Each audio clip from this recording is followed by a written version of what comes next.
যে সমস্ত অবিবাহিত আফারা বিয়ে লেগে লাফালাফি করতেছেন, কত শত স্বপ্ন দেখতেছেন বিয়ে লইয়া।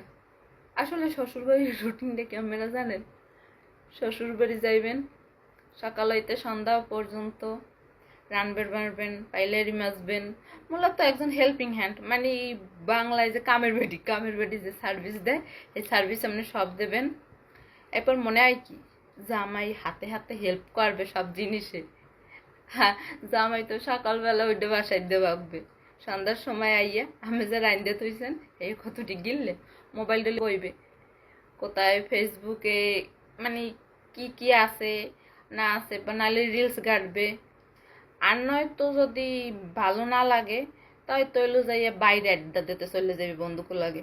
মানে যদি কেয়ারিং হাজবেন্ড হয় তাহলে একটু জিগাইতে পারে যে তুমি খাইছো কি না, মানে সুহের সম্মত একটু জিগাই আর কি। আর যদি কেয়ারিং না হয় তো তুমি খাইলে না খাইলে হ্যাঁ তো হ্যাঁ যাইবে না। হে হলো শ্বশুর বাড়ি।